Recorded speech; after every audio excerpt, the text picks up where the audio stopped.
All right, good morning. How are we doing this morning? Good, okay, good. This isn't the first time we've had this problem. This is a recurring, need some enthusiasm in this room. Good morning. My name's Tyler. I am the pastor on staff here at the Carroll Church of Christ. Super glad that you're here, whether it's in person, whether you're joining us online. If you got a Bible, go ahead and grab it. If you don't have one, grab the one in front of you. I'd encourage you, especially today, to have an actual physical copy with you. We're going to be jumping back and forth between a few different passages, and I just want you to have it there in front of you, to be looking through it, as we dig into these passages together. We've got two passages. The first one that you need to flip open to is Genesis chapter 1, starting in verse 26. Genesis chapter 1, verse 26. If you don't know where Genesis is, I've got good news for you. It's the first one. So just open to page 1. You're probably there. The second passage, stick your finger in that one. The second passage we're going to be into today is Matthew chapter 5. We're going to start in verse 3. Matthew chapter 5, verse 3. Matthew's the first book in the New Testament. It's about 2/3 of the way through your Bible. Genesis chapter 1, starting in verse 26, and then we're going to flip over to Matthew chapter 5, starting in verse 3. That's where we're going to be at today. So I'm going to go ahead and read through both of these. If you didn't get there quite in time, they'll be on the screen. Don't worry about it. I'm going to read through both of these, and I'm going to pray over our time together this morning. Genesis chapter 1, starting in verse 26, says, "Then God said, 'Let us make man in our image, after our likeness, and let them have dominion over the fish of the sea, and over the birds of the heavens, and over the livestock, and over all the earth, and over every creeping thing that creeps on the earth.' So God created man in his own image. In the image of God he created him. Male and female he created them. And God blessed them. And God said to them, 'Be fruitful and multiply and fill the earth and subdue it and have dominion over the fish of the sea and over the birds of the heavens and over every living thing that moves on the earth.' And God said, 'Behold, I have given you every plant yielding seed that is on the face of all the earth, and every tree with seed in its fruit. You shall have them for food. And every beast of the earth and every bird of the heavens and everything that creeps on the earth, everything that has the breath of life, I have given every green plant for food.' And it was so. And God saw everything that he had made, and behold, it was very good. And there was evening and there was morning, the sixth day." Then Matthew chapter 5, starting in verse 3, says, "Blessed are the poor in spirit, for theirs is the kingdom of heaven. Blessed are those who mourn, for they shall be comforted. Blessed are the meek, for they shall inherit the earth. Blessed are those who hunger and thirst for righteousness, for they shall be satisfied. Blessed are the merciful, for they shall receive mercy. Blessed are the pure in heart, for they shall see God. Blessed are the peacemakers, for they shall be called sons of God. Blessed are those who are persecuted for righteousness' sake, for theirs is the kingdom of heaven. Blessed are you when others revile you and persecute you and utter all kinds of evil against you falsely on my account. Rejoice and be glad, for your reward is great in heaven. For so they persecuted the prophets who were before you. You are the salt of the earth. But if salt has lost its taste, how shall its saltiness be restored? It is no longer good for anything except to be thrown out and trampled under people's feet. You are the light of the world. A city set on a hill cannot be hidden. Nor do people light a lamp and put it under a basket, but on a stand, and it gives light to all in the house. In the same way, let your light shine before others, so that they may see your good works and give glory to your Father who is in heaven." Well, Lord, I pray over our time together today that we would have ears to hear what it is that you have to say to us. Lord, that you would weed out the distractions that are trying to creep in, the things that want to have our attention and our affections this morning. Lord, I pray that you would remove them from us, that we would have eyes fixed on you. As we try to hear from your word, as we try to dive into this passage, Lord, I pray that your Spirit would speak in a way that I can't, that you would give to each of us today the message that it is that you are trying to give to each of us individually, that we would hear the call that you have for us. And Lord, I can't do that. So I pray that this would be your message, not mine. That in any way possible I would decrease and that you would increase in this place, that it would be your name that's glorified, your name that's magnified. It's in your name we pray. Amen. Well, I'm a little bit of a movie guy. It's something that you should know about me. I like to watch TV shows, and I particularly like to watch movies a lot. And if you are into movies at all, you could not miss this summer when two blockbuster movies came out on the same day that could not be more opposite of each other. I'm talking about Barbenheimer. Ringing a bell to anybody? Barbie and Oppenheimer, a movie about a female doll and the atomic bomb being built, came out on the exact same day earlier this summer, and it was big news. A lot of people went and saw the double features. I was late to the party. We just saw them recently. What's interesting is when award season came around, both of these movies were expected to be frontrunners for pretty much all of the awards that came, and Oppenheimer pretty much cleaned house across the board. It won Best Picture and Best Supporting Actor and all these different awards. Barbie did not do as well as it was expected, except for in one category, where it won almost everything. And that was Best Song. In Barbie, there's a song by the singer Billie Eilish called What Was I Made For? If you've seen the movie, you know that it's a pretty important song within the movie. It plays in the background in certain climactic moments. I'm going to spoil Barbie a little bit for you. So if you're interested, just like cover your ears or go to the bathroom for 5 minutes. As the plot of Barbie moves through, Barbie's kind of going through a little bit of an existential crisis. She's trying to figure out what was she made for. She thought that she was this doll who was made to help empower women, and now she's questioning if that's true, if she's really been doing effective at her job, and there's these pivotal moments that happen in the movie, and in the background, you hear the melody line being played. But it's not until the climactic moment of the movie where Barbie's given a choice. Which way is she going to go? Is she going to continue the life that she's already been living? Is she going to keep going down this path? Or is she going to choose to enter into the real world and become a person? And you hear Billie Eilish's angelic voice in the background singing. I'm just kidding, I'm not going to sing it. But I will read to you some of the lyrics. I'm not trying out for the worship team, guys, all right? She sings, I used to float, now I just fall down. I used to know, but I'm not sure now what I was made for. What was I made for? Taking a drive, I wasn't ideal. Looked so alive, turns out I'm not real. Just something you paid for.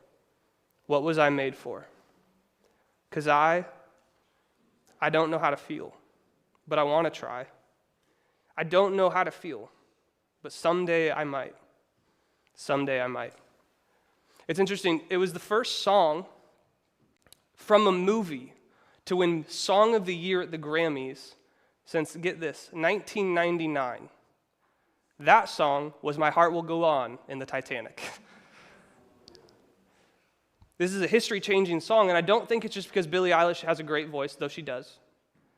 And I don't think it's just because the song is written very well, though it is. There's a lot of songs that came out this year that are sung by very talented artists and written very well. I think this song hits into a cultural moment that we're in. If you listen to the song or you read through comments on the song, you'll see person after person saying, this is exactly how I feel. We're living in an identity crisis where people do not know what purpose they were created for.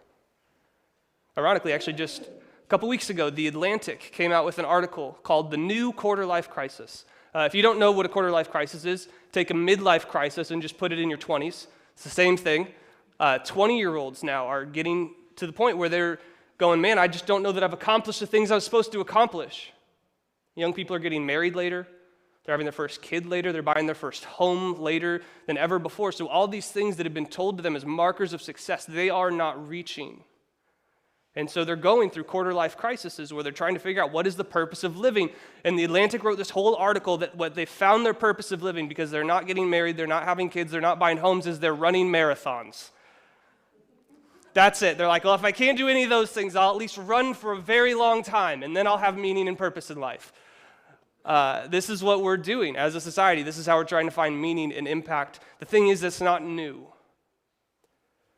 This question that we wrestle with of what is the purpose of my life, what is the meaning of my life, what is the hope of my life, it's not new. In fact, Percy Shelley, in 1817, wrote the poem Ozymandias. I won't read the whole thing for you, but I'll read a little bit of it. It says this, I met a traveler from an antique land who said, 2 vast and trunkless legs of stone stand in the desert. Near them on the sand, half sunk, a shattered visage lies, whose frown and wrinkled lip and sneer of old command tell that its sculptor well those passions read. My name is Ozymandias, King of Kings. Look on my works, ye mighty in despair. Nothing beside remains.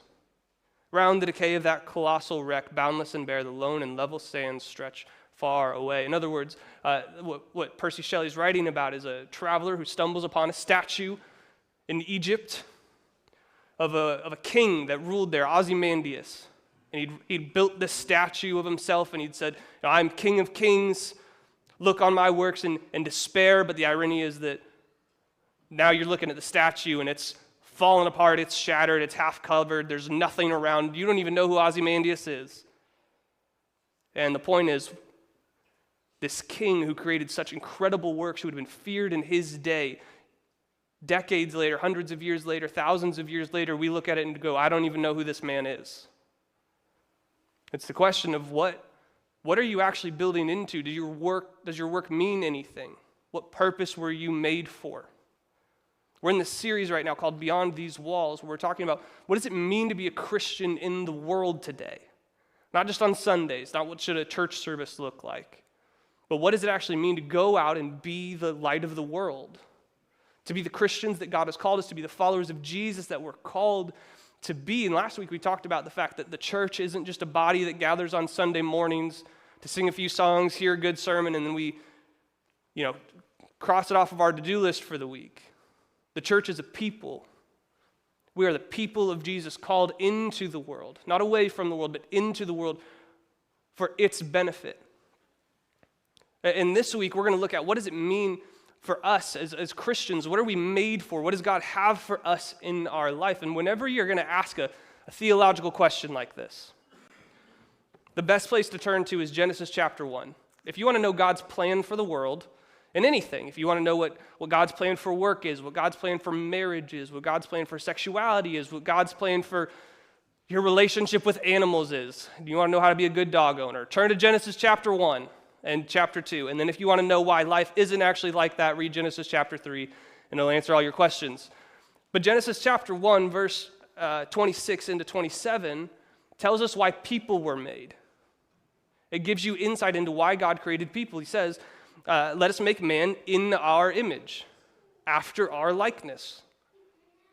And let them have dominion over the fish of the sea, and over the birds of the heavens, and over the livestock, and over all the earth, and over every creeping thing that creeps on the earth. So what God just said there is very important. He said that you are made in his image.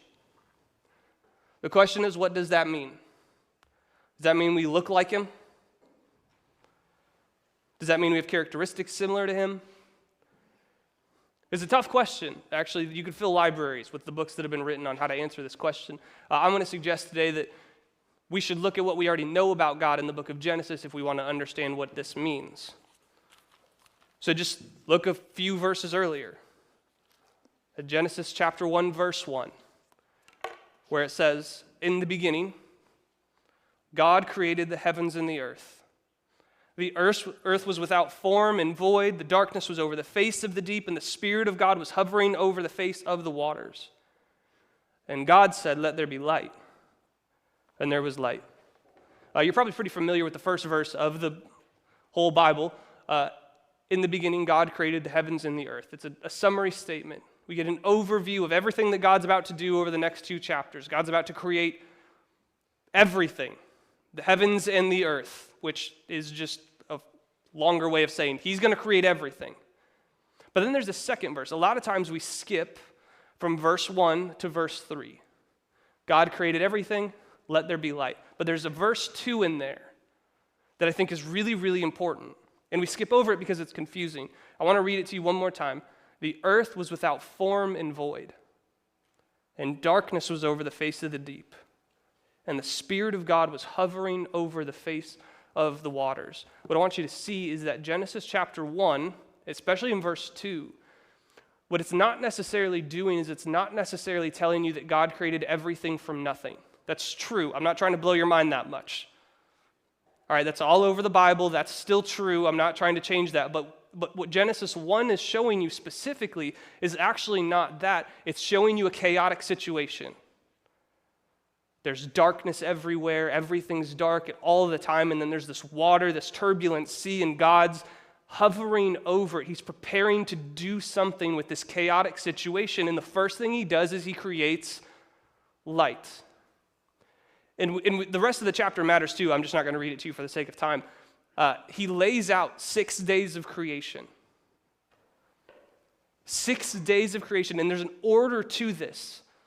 There's a pattern that the author of Genesis that God is trying to lay out. He's trying to show you something. The first 3 days I'll do one thing, and the next 3 days I'll do something. Let me put it up this way. Here's a chart for you. Maybe. There we go. The first 3 days, God creates the space for flourishing.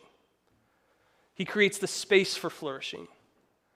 And then the next 3 days, day 4, 5, and 6, God creates the object of flourishing. So day 1, 2, and 3, God is creating an area for something to inhabit. And then in day 4, 5, and 6, he's creating the thing that inhabits it. Let me make it a little bit clearer for you. Here's the things that fill those days. Day 1, God creates light and dark. Day 2, he creates the sky and the sea. Day 3, he creates land and plants. All he's done so far is created space for things to inhabit. He hasn't created things that actually inhabit it yet. And then day 4, he creates the sun and moon. Notice how that relates to light and dark. These are the things that are supposed to govern over, to rule, to flourish in the midst of light and dark. Day 5, he creates the birds and the fish, which are the things that inhabit the sky and the sea.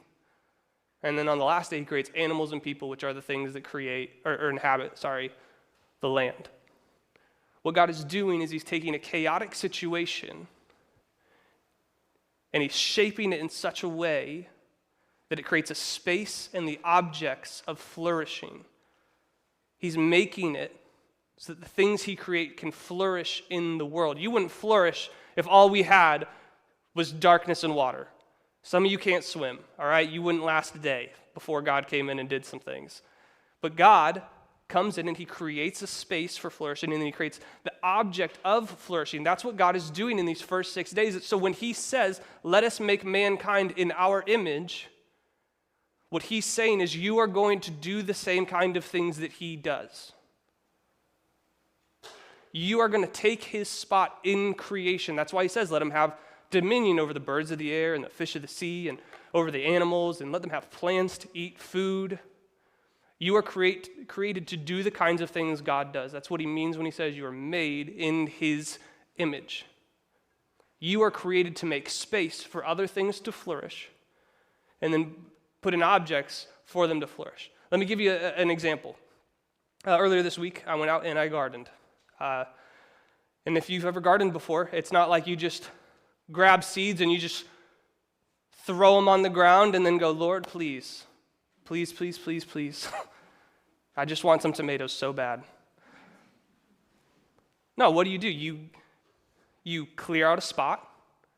You till up the ground. You make sure that there's no grass, there's no weeds. You till it out. This is what we did this week. The spot was already kind of marked out for a garden. So this week I went in and I pulled weeds, just the smallest little clovers. Not my favorite way to pass the time, but this is important. You clear out a space. You make a space for something to flourish. It would be useless to plant the seed before clearing the weeds out. Life can't exist there. It's going to get choked out. It's going to get killed. It's not going to be ideal for the situation. So what you do is you clear out a space, and once you've cleared out the space and you've come up with your strategic plan, then you introduce the seed, the object that should flourish. And even then, you still don't get to just go, and then I walked away and I hoped and prayed. You're back at it every day, every week, making sure there's no more weeds. I'm watering it. I'm putting fertilizer on it. I'm introducing things to help this life flourish. That is what you were made for. Not literally gardening, okay? It's not like, quit your job and go be a farmer. That's not what this is. It would be a weird sermon. But everything that we do is that. Everything. A lot of us in this room are parents or grandparents. That's what parenting is. You are to create a space, a household, a family unit for your child to flourish, and then you bring the object in. You bring in the child. Once the space is there, then you put a child in it so that they can grow and flourish. Some of you are insurance agents, and that's what you're supposed to do. You're supposed to create an object, a space for people in the midst of catastrophe, in the midst of disasters, in the midst of the situation where they're in a bad mood, where they can then flourish when they step into your facility. It's even small things. Like I brought an example up here, actually. About a month ago, I had a guy say, hey, I'm really interested in woodworking. I love woodworking. I'd love to come and take you into my shop and show you some things. And I was like, that sounds super fun. And so together we spent a couple days, and I made this pen. Sounds way more impressive than it is. He did all of the guiding. All right, I did get no kudos for this. But it's interesting. Like, look at this pen. Like, let's just separate the components of it. There's metal in there. There's wood in there. There's ink. There's probably more, but I'm not an engineer. I'm a pastor, so we're going to leave it at those three things. Just put those three things in front of you. You got ink, you got a clump of metal, and you've got just a stack of wood. You can't do anything with that. Short of like dip your pinky into the ink and write with it, but like the metal's not going to be effective for writing, and the wood, you can't use it to communicate. It's not effective. What you need is somebody to step into a chaotic situation, to craft it and to refine it, to put the elements together to create something that functions well. And on top of that, it's really cool to look at. That's what you were made for.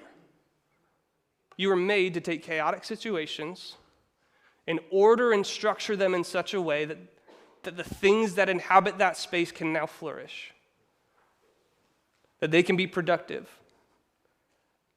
And you're never too young for that. You don't have to have a high school diploma for that. And you're also never too old from that. You don't get to retire and collect Social Security from the things that you were created to do.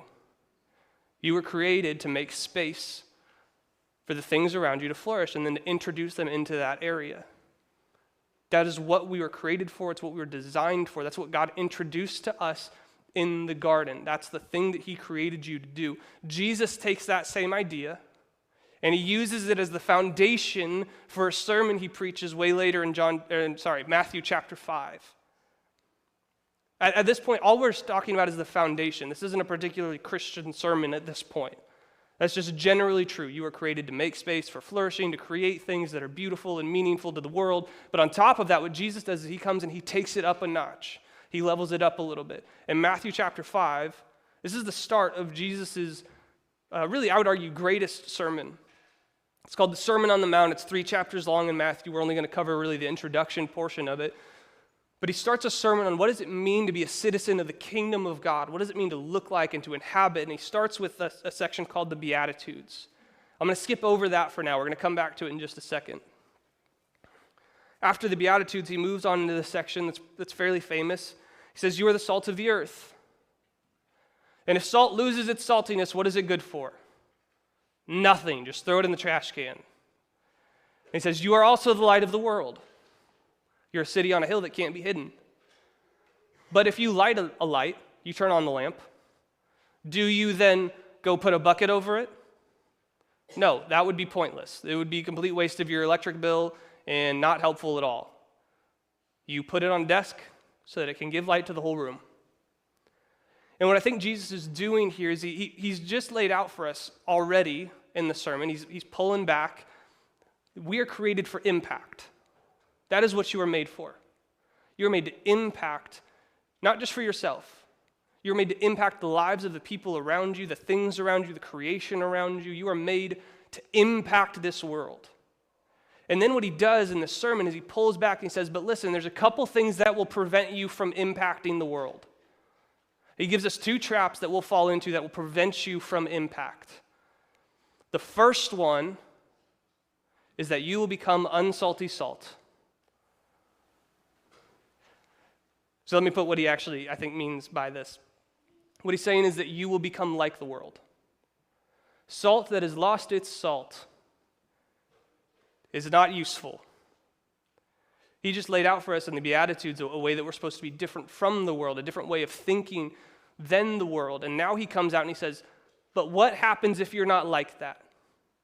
And every so often I'll hear Christians who, there's a balance we're supposed to have. We're supposed to be in the world but not of the world. And every so often you'll hear Christians who lean more into the world. We're supposed to be just like everybody else. We offer the same things that they do. We live just like them. I'm no different than you. We do the exact same things. And what Jesus just said is, listen, that makes you unsalty salt. You're not different from what the world's providing. Why would anybody come to you? It's not helpful. It's not useful. It's like last night for dinner, I made steaks and vegetables, my favorite meal.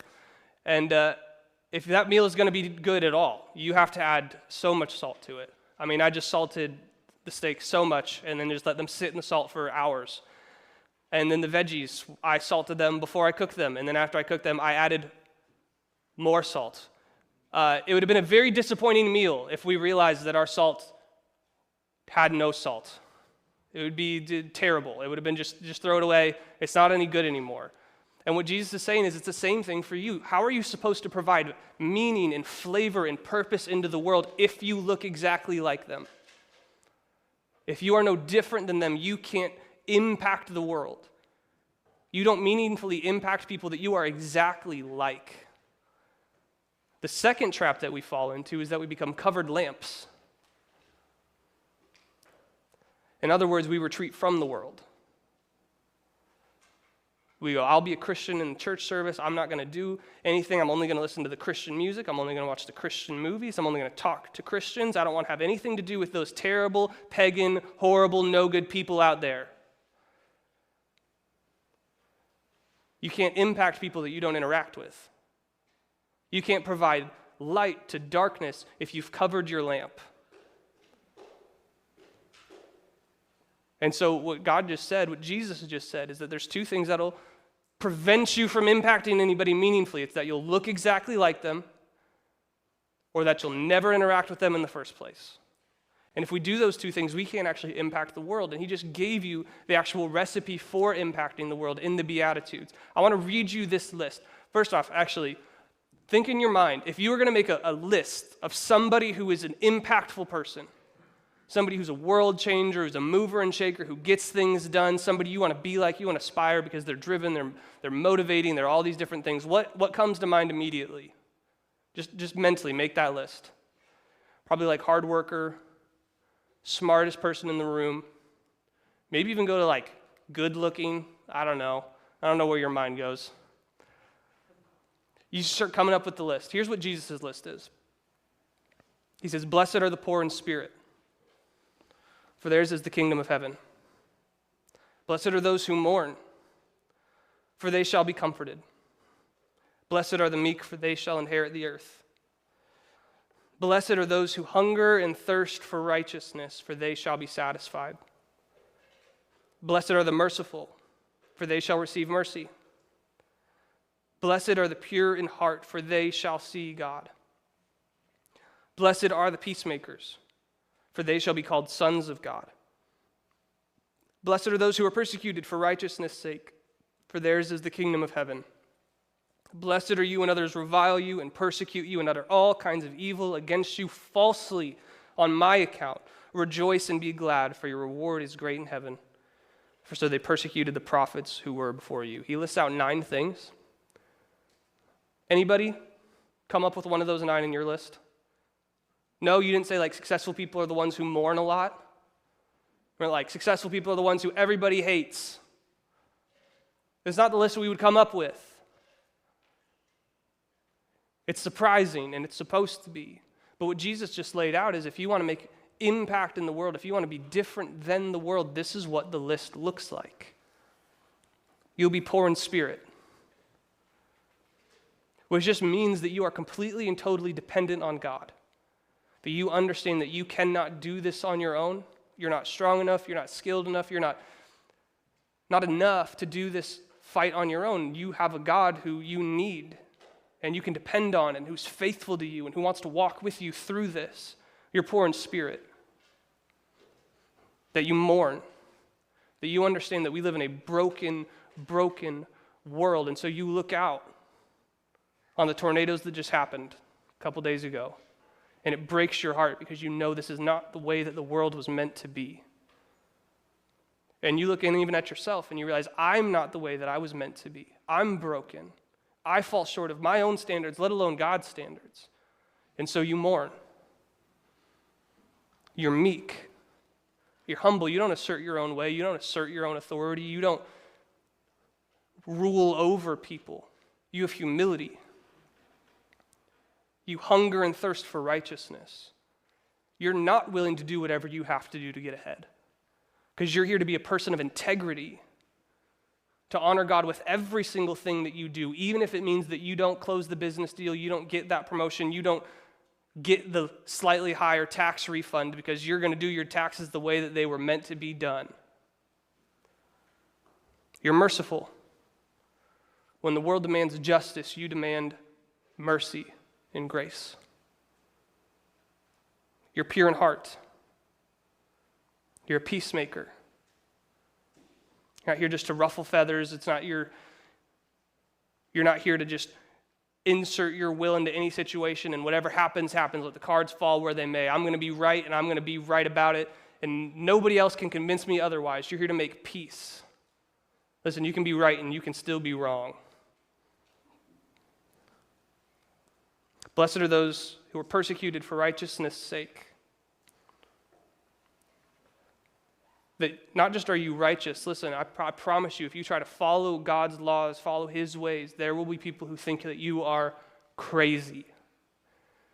You're different, you're weird, they don't understand you, they don't get you, and so maybe they're not going to invite you to hang out after work. That group of friends you were really close with, you're going to find yourself slowly drifting away from them. The people that used to speak into your life, you realize can no longer speak into your life. And then, just to double down on it, blessed are you when others revile you and persecute you and utter all kinds of evil against you falsely on my account. If you go the way of Jesus,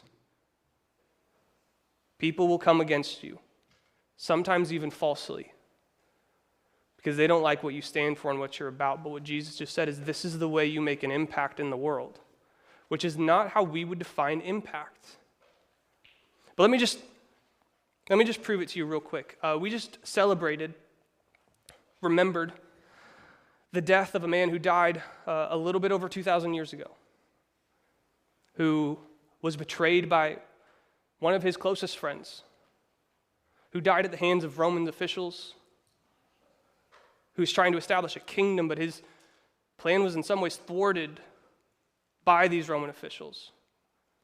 His initials are JC. Have you picked up who I'm talking about yet? On March 15th, we remembered the death of Julius Caesar. Is that not who you thought I was talking about? March 15th, the Ides of March, is the anniversary of the day that Julius Caesar died. He walked into a Senate meeting, his friend Brutus leading the charge. They killed him because he was seizing too much power.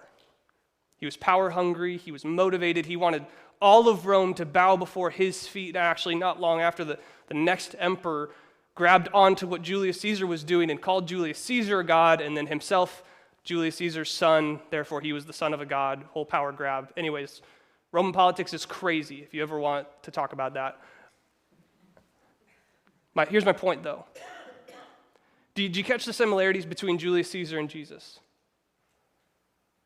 There's so many similarities, but you did not know that March 15th was the day that he died. You had no idea.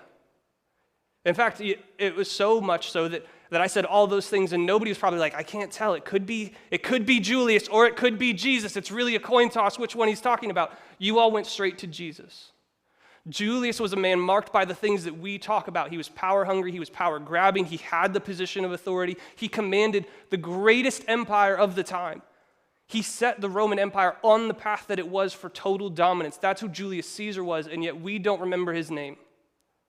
There's not a church service dedicated to remembering the great leadership principles brought to us by Julius Caesar.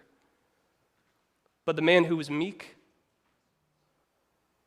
the man who was defined by making peace, the man who was persecuted for righteousness' sake. We're still here and we're still celebrating. Nobody has changed history like Jesus has. So much so that you mark your calendar by the day that he was born. Not the day Caesar was born, the day Christ was born. That's the impact that he made. That's the impact that we can make. But I want to be clear, this isn't like a leadership sermon, like go and lead well. This isn't just like, hey, follow Jesus because it's a more effective way to live your life. It's because it's the only way to live your life. Because he's the only way that we bring meaningful impact. If you try to do this without Jesus, if you're trying to be humble because it yields a better profit, that just breeds false humility. If you're trying to be integrity because you think people will like you more, it's like an oxymoron. It's self-defeating. The only way that we get this is if we first have Jesus. And this way of living doesn't even make sense unless you live your life marked by the man who lived it first. I listened to a podcast a couple weeks ago between a guy named Joe Rogan and then a guy who just produced a cult documentary. And he was interviewing this guy, and they were talking about cults, and then obviously in a topic like that, faith came up. And the guy who was interviewing said something along the lines of, yeah, I believe in reincarnation and karma. And Joe Rogan asked him, well, like, why? That's interesting to me. Why do you think that those things are true? And he just goes, they just feel right in my soul. He goes, there's just something that feels right about people getting what they deserve at the end. About justice. Like if you're a good enough person, you're going to get good things. And if you're a bad person, then you're going to get bad things. That just feels right to me. I don't buy into that Christian nonsense that if you just love Jesus enough, you're going to be okay. And in some ways, I actually think it's a pretty decent understanding of the gospel. The problem that he doesn't get is that he's still living with the Julius Caesar mindset. I can earn my way back towards God. If I'm good enough, if I'm smart enough, if I do enough good things for other people, then I will make up for the wrongs I've done, and I'll get good things back. And that's not the way that God works. He's held us to a standard, and we haven't met it. Romans 3:23, for all have sinned and fallen short of the glory of God. That means all of us, without exception.